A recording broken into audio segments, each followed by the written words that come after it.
Dinosaurs जो करीब 160 million सालों तक धरती पर राज करने के बाद जब एक बड़ा एस्टेरॉयड सुदूर अंतरिक्ष से आकर पृथ्वी से टकराया तो इसके टकराने से पृथ्वी पर जगह जगह इन विशालकाय डायनासोर्स का अंत शुरू हो गया।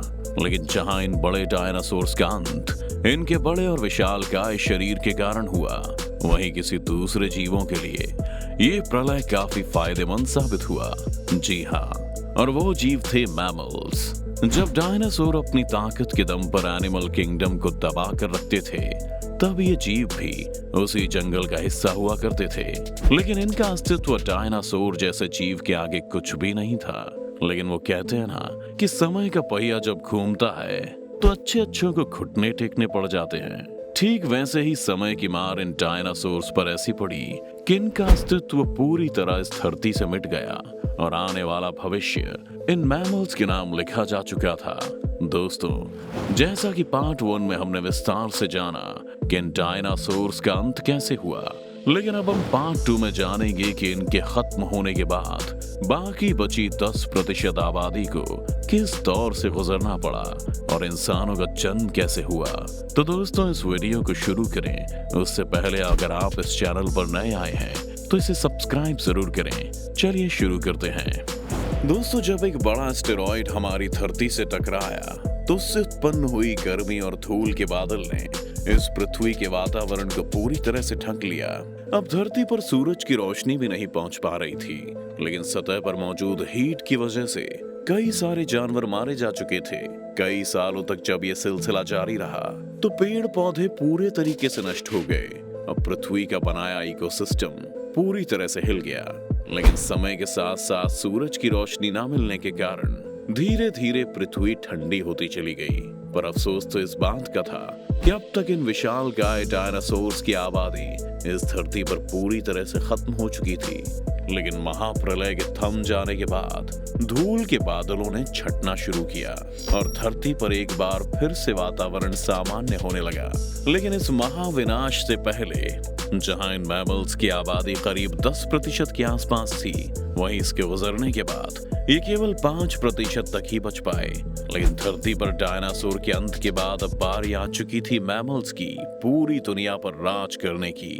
पर ये आकार में बहुत छोटे होने की वजह से ये जीव आज के चूहे जैसे दिखते थे, फिर भी अपने आप को बचाने में इसलिए सफल रहे क्योंकि जहां इस महाविनाश से एक तरफ विशालकाय जानवर से लेकर पेड़ पौधे भी इस महाविनाश की भयंकर गर्मी से जलकर नष्ट हो रहे थे, वहीं ये मैमल्स जमीन के अंदर बिल में रहते थे, जिसके कारण ये उस महाविनाश की गर्मी से बचने में कामयाब हुए।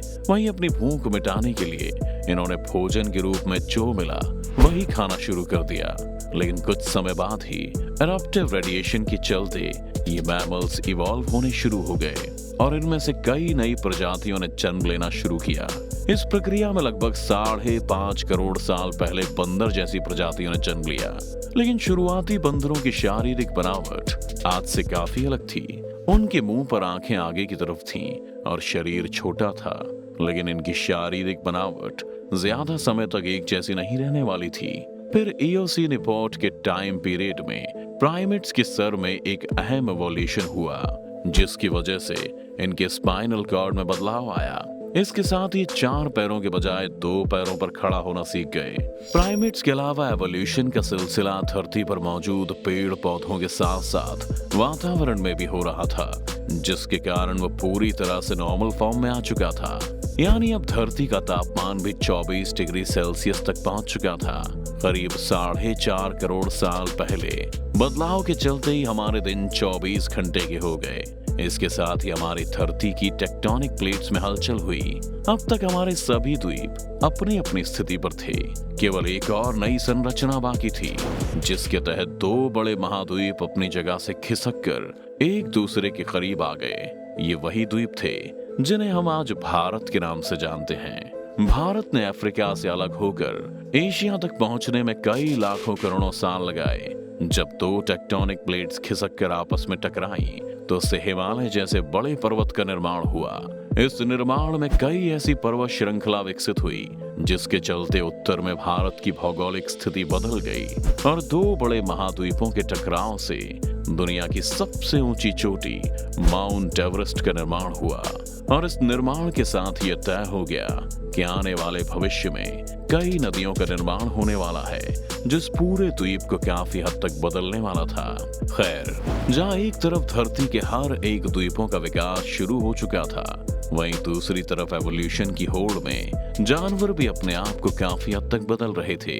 ये घास के मैदानों में रहने के लिए अडॉप्ट हो रहे थे और साथ ही साथ नई प्रजातियों का भी विकास हो रहा था, जो ग्रासलैंड्स में अपना दबदबा बनाने की कोशिश कर रहे थे। अब समय के साथ जंगल में मैमल्स की वही स्थिति थी जो कभी धरती पर राज करने वाले डायनासोर्स की हुआ करती थी। लगभग 1 करोड़ साल पहले धरती एक बार फिर से अपने स्वरूप में आज के जैसी आ गई। वातावरण से लेकर पेड़ पौधे तक सब कुछ समय के साथ विकसित हो रहा था। लेकिन कहने को तो धरती पर सब कुछ था, लेकिन अब भी एक प्रजाति ऐसी थी जो धरती से गायब थी और आने वाले भविष्य में पृथ्वी का इतिहास बदलने वाली थी। जी हाँ, और ये प्रजाति कोई और नहीं बल्कि हम इंसान थे। लगभग 40 लाख साल पहले पृथ्वी पर एक बार फिर से हलचल हुई और अफ्रीका द्वीप के पूर्वी इलाकों में एक नई माउंटेन रेंज बनी, जिसको आगे चलकर अफ्रीकन रिफ्ट के नाम से जाना गया।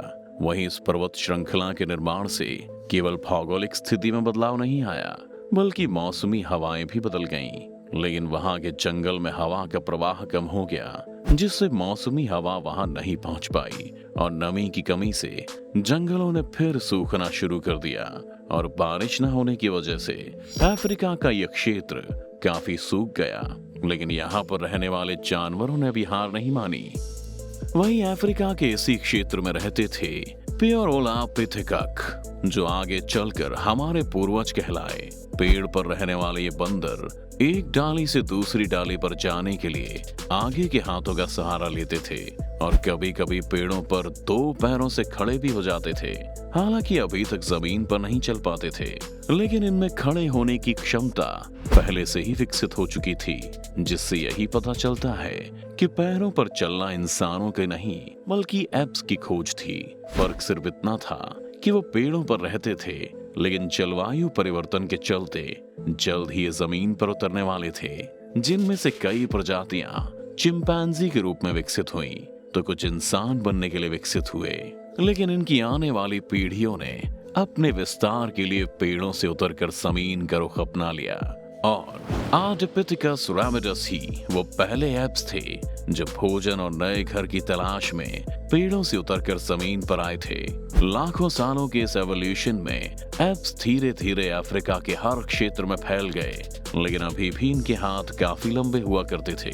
पेड़ों पर इधर उधर झूलने की वजह से इनके हाथ का आकार बिल्कुल टांगों की तरह ही था। ऐसे में कई हजार सालों तक विकास के गुजर जाने के बाद इनके शारीरिक ढांचे में भी काफी कुछ बदलाव आया और इस बदलाव का इन्हें काफी फायदा मिला, क्योंकि अब ये 2 पैरों पर बेहतर तरीके से चलने लगे थे और ज्यादा से ज्यादा एनर्जी अपने अंदर पचा सकते थे। यही नहीं, अब ये ज्यादा दूर तक नजर भी रख सकते थे, भूख लगने पर अपना भोजन खोज सकते थे और हाथ की मदद से उन्हें खा भी सकते थे।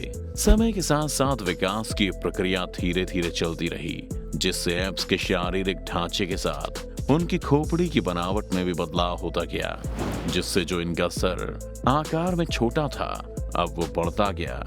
23 लाख साल पहले होमो हैबिलिस ही वो पूर्वज थे जिनके दिमाग का आकार बढ़ा। आकार बढ़ने से ये जान गए कि बुद्धि को किस तरह से अपने आप को सरवाइव करने के लिए इस्तेमाल किया जा सकता है। बुद्धि का कमाल दिखाते हुए सबसे पहले हमारे पूर्वजों ने पत्थरों को अपने हथियारों के रूप में इस्तेमाल करना सीखा। जैसे जैसे इन्होंने हथियारों का इस्तेमाल में लाना शुरू किया, वैसे वैसे उनके हथियारों की उंगलियां और अंगूठे को मजबूती मिलनी शुरू हुई। अब ये जान चुके थे कि इन हथियारों के इस्तेमाल से कैसे समूह में शिकार कर अपनी भूख को शांत किया जा सकता है। परंतु अब भी एक समस्या ये थी कि ये जो शिकार करते थे उन्हें ये कच्चा ही खा लिया करते थे, जिससे इन्हें उसे पचाने में काफी ऊर्जा लगती थी।